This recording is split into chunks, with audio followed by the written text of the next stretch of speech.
வந்த பிரச்சனை, இறங்கி வந்த டிகே சிவகுமார் நடந்தது என்ன அப்படிங்கிறத பற்றி பார்க்கணும். எப்படி இன்னும் 2.5 ஆண்டுகள் கர்நாடகாவில் நான் தான் முதலமைச்சராக இருப்பேன், அதில் மாற்று கருத்தே கிடையாது, கொடுத்த ஒப்பந்தம் அப்படிதான் இருக்குது, வாக்குறுதி நிறைவேற்றுறோம் காப்பாற்றுறோம் அப்படின்னு டிகே சிவகுமார் கர்நாடகாவுடைய துணை முதலமைச்சரும் கர்நாடக காங்கிரஸ் கட்சியினுடைய தலைவருமான டிகே சிவகுமார் சொல்லி வந்த நிலையில் எப்படி சடனாக ஒரு மனம் மாறினார், என்ன நடந்தது அப்படிங்கிறதா, என்ன மேஜிக் நடந்தது அப்படிங்கிறத மிகப்பெரிய கேள்வியாக இருக்கிறது. ஏன்னா காங்கிரஸை பொறுத்த வரைக்கும் அவங்க இருக்கக்கூடிய மிகப்பெரிய மைனஸ் அப்படிங்கிறது ஒற்றுமை கிடையாது, ஒற்றுமை இல்லை.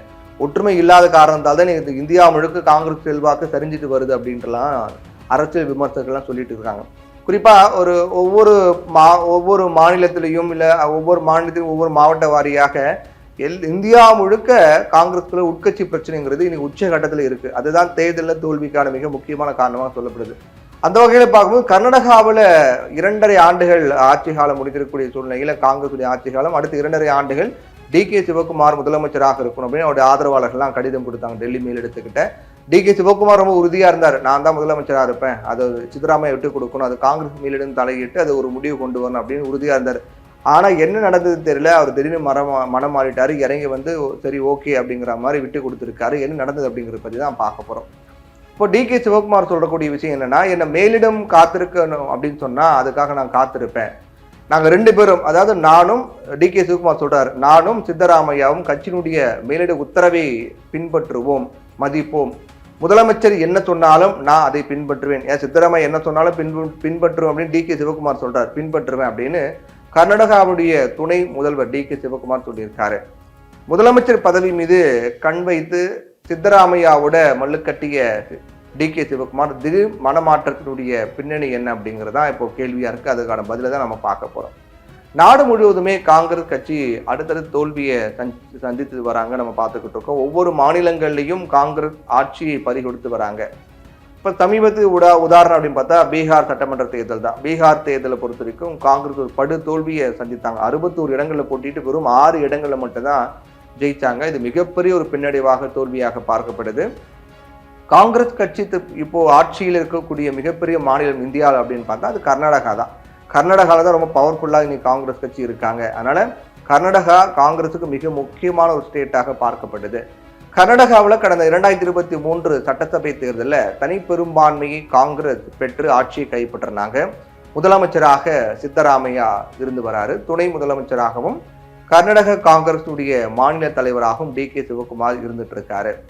இப்படி நல்லபடியாக போயிட்டு இருக்கும் போது, நல்லபடியாக போச்சு அப்படின்னு சொல்ல முடியாது. ஏன்னா காங்கிரஸ் இந்த கர்நாடக சட்டமன்ற தேர்தலில் ஜெயிச்ச உடனடியாக யார் முதலமைச்சர் அப்படின்ற ஒரு கேள்வி வந்து சித்தராமையாவோ டிகே சிவகுமார் அப்படின்னு 2 பேரும் மல்லு கட்டினாங்க. நான் தான் முதலமைச்சர் அப்படின்னு சித்தராமையா விட்டு கொடுக்கணும் அப்படின்னு டெல்லி மேலெல்லாம் கூட்டு கடைசியாக சோனியா காந்தி தலையிட்ட பிறகுதான் சித்தராமையா கொஞ்சம் அமைதியானாரு, டிகே சிவகுமார் அமைதியானாரு. சித்தராமையாவும் தொடர்ந்து முதலமைச்சராக அவர் இப்போ வரைக்கும் இருந்துட்டு இருக்காரு.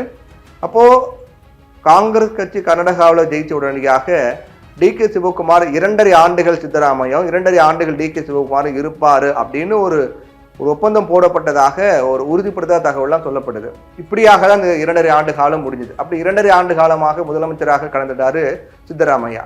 இதனால அடுத்த 2.5 ஆண்டுகள் டிகே சிவகுமாரை முதலமைச்சராக்கணும் அப்படிங்கிற கோரிக்கை வலுத்து வந்தது. அவருடைய ஆதரவாளர்கள்லாம் டெல்லி போயிட்டு டிகே சிவகுமாரை முதலமைச்சராக்குங்க அடுத்த 2.5 ஆண்டுகள் அப்படின்ற கோரிக்கையெல்லாம் வச்சாங்க.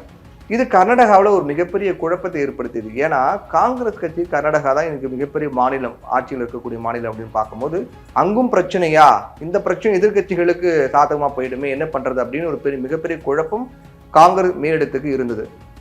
அதோட காங்கிரஸ் மேலிடத்துக்கும் தலைவலியை இந்த பிரச்சனை உருவாக்கியது அப்படின்னு நம்ம சொல்லலாம். ஏன்னா 2 பேருமே மிக முக்கியமான ஒரு லீடர், மிக முக்கியமான மக்கள் மத்தியிலும் சரி காங்கிரஸ் கட்சிக்கும் சரி மிக முக்கியமான ஒரு செல்வாக்கு மிக்க தலைவர் அப்படிங்கிறதால சித்தராமையாவை நீக்கிட்டு டிகே சிவகுமாருக்கு முதலமைச்சர் பதவி கொடுத்தாலும், டிகே சிவகுமாரை முதலமைச்சர் பதவி கொடுக்காம சித்தராமையாவை தொடர் பண்ணாலும் அது காங்கிரஸ் கட்சிக்கு பெரிய அளவில் பின்னடைவு ஏற்படுத்தும்.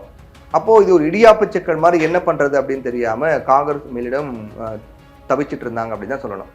இதனிடையே தான் காங்கிரஸ் மேலிடம் 2 பேரையும் பேசி சமாதானமாகும்படி உத்தரவு போட்டிருக்காங்க. 2 பேரும் சமாதானமாகுங்க, நமக்கு இருக்கக்கூடிய ஒரே ஸ்டேட்டு கர்நாடகா தான், அதாவது இந்தியாவில் மிக முக்கியமான மாநிலம் அப்படின்னு பார்க்கும்போது அதனால அமைதியா இருக்கணும், இல்லைன்னா நம்முடைய ஆட்சி அங்கேயே பறிபோயிடும், எதிர்கட்சிகளுக்கு சாதகமாக போயிடும் அப்படின்ற மாதிரி நிறைய கூட்டு அறிவுரைகள்லாம் சொல்லப்பட்டிருக்கு.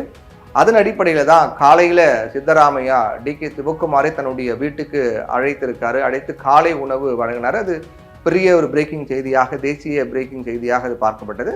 அதுக்கு பிறகு 2 பேரும் ஒரு சுமூகமான ஒரு நிலைக்கு வராங்க. 2 பேரும் ஒன்னாதான் இருக்கும், இந்த கருத்து வேறுபாடும் இல்லை, முடிவுக்கு வந்து விட்டது அப்படிங்கிற மாதிரி தான் அவருடைய செய்கைகள்லாம் இருந்தது. இந்த காலை உணவு கொடுக்கப்பட்ட அந்த விருந்துக்கு பிறகு DK சிவக்குமாரும் சித்தராமையாவும் ஒன்றாக பத்திரிகையாளர்களை சந்திக்கிறாங்க. சந்திக்கும் போது சொல்றாங்க, அப்போ DK சிவக்குமார் சொல்றாரு, மக்கள் எங்கள் மேல நம்பிக்கை வச்சு பெரும்பான்மையுடன் கூடிய வெற்றியை கொடுத்திருக்காங்க கர்நாடகாவில். கர்நாடக மக்களுக்கு நாங்க பணியாற்றணும். சட்டசபை தேர்தல் வெற்றிக்கு பிறகு சித்தராமையா தலைமையில் அரசு அமைக்கப்பட்டது. மக்கள் காங்கிரஸ் கட்சி மீது நம்பிக்கை வச்சிருக்காங்க. நாங்க 2 பேரும் எங்களுடைய தலைமைத்துவம் மீது நம்பிக்கை வச்சிருக்கோம். என்னை மேலிடம் காத்திருக்க வெயிட் பண்ணுங்க அப்படின்னு சொன்னா அதுக்காக நான் காத்திருப்பேன். நாங்க 2 பேரும் கட்சியினுடைய மேலிட உத்தரவை பின்பற்றுவோம். முதல்வர் என்ன சொன்னாலும் நான் அதை பின்பற்றுவேன். இந்த விஷயத்துல வெளிநபரை அனுமதிக்க மாட்டோம். சீக்கிரமாவே சித்தராமையா என்னுடைய வீட்டுக்கு லஞ்ச் அல்லது டின்னர் விருந்துக்கு நான் இன்வைட் பண்ணுவேன், கூப்பிடுவேன். அப்போ 2028 சட்டமன்ற தேர்தல் வியூகம் பற்றி விவாதிக்க இருக்கோம். நாங்க எப்பவுமே கட்சிக்கு கட்டுப்பட்ட போர் வீரர்கள். கட்சி தேசிய அளவில் பின்னடைவை சந்தித்துள்ளதை நாங்க அறிவோம். இதனால கர்நாடகாவில் கட்சியை பலமாக வைத்திருப்போம் அப்படின்னு DK சிவக்குமார் பளிச்சுன்னு சொல்லிட்டார். இது மிகப்பெரிய ஆச்சரியம் எல்லாருக்கும். என்ன நடந்தது, எப்படி இந்த மனமாற்றம் அவருக்கு ஏற்பட்டதா எல்லாருக்கும் மிகப்பெரிய கேள்வி. DK சிவக்குமாருடைய இந்த பிரஸ் மீட் மூலமாக முதலமைச்சர் பதவிக்காக காங்கிரஸ் மேலிடம் என்னை காத்திருக்க சொன்னால் அதற்கு தயாராக இருக்கின்றேன் அப்படின்னு DK சிவக்குமார் ஒரு விஷயத்தை வெளிப்படுத்தியிருக்காரு. இப்ப இது காங்கிரஸ் மேலிடத்துக்கு நிம்மதியை கொடுத்திருக்கு அப்படின்னு சொல்லலாம். ஒரு வழியா பிரச்சனை முடிவுக்கு வந்தது. சுமூகமாக காங்கிரஸ் ஆட்சியங்கள் 2.5 ஆண்டுகள் நடக்கட்டும் அப்படின்ற ஒரு நிம்மதியில் இப்ப காங்கிரஸ் மேலிடம் இருக்காங்க. அதோட சித்தராமையாவுடைய ஆதரவாளர்களுக்கும் நிம்மதி கொடுத்திருக்கு அப்படின்னு தான் நம்ம இதை எடுத்துக்கணும்.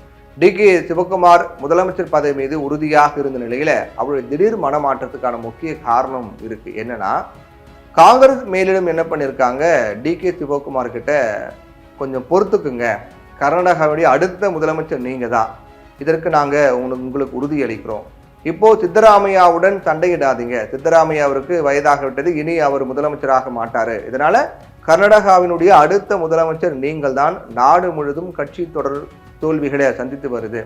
இப்படியான ஒரு சூழ்நிலையில கர்நாடகாவிலும் பிரச்சனை வந்தால் அது கட்சிக்கு கூடுதல் கெட்ட பெயரை ஏற்படுத்தும். எதிர்கட்சிகள்லாம் அதை வச்சு அரசியல் செய்ய தொடங்குவாங்க, நம்மளை சாட தொடங்குவாங்க. அதெல்லாம் சமாதானமாக போங்க, இப்போதைக்கு கட்சி தான் முக்கியம் அப்படின்னு சொல்லி அனுப்பி வச்சிருக்காங்க DK சிவக்குமார். அதுக்கு பிறகுதான் DK சிவக்குமார் கொஞ்சம் மனம் மாறுதல் ஏற்பட்டு அமைதியாக இருக்காரு. அதுக்கு பிறகுதான் இந்த சித்தராமையா வீட்டுக்கு போயிட்டு காலை உணவு எடுத்துக்கொண்டது, 2 பேரும் பரஸ்பரம் நட்பு ரீதியாக பேசியது, செய்தியாளர் சந்திப்பு, கட்சி தான் முக்கியம், மேலிடம் என்ன சொன்னாலும் கேட்பேன் அப்படின்னு சொன்னதுக்கான எல்லாமே இந்த மனமாற்றத்துக்கு காரணம் காங்கிரஸ் மேலிடம் சில அறிவுறுத்தல்களை இவருக்கு DK சிவக்குமாருக்கு கொடுத்திருக்காங்க. அதனாலதான் இந்த மாற்றம் ஏற்பட்டிருக்கு அப்படின்னு சொல்லப்படுது.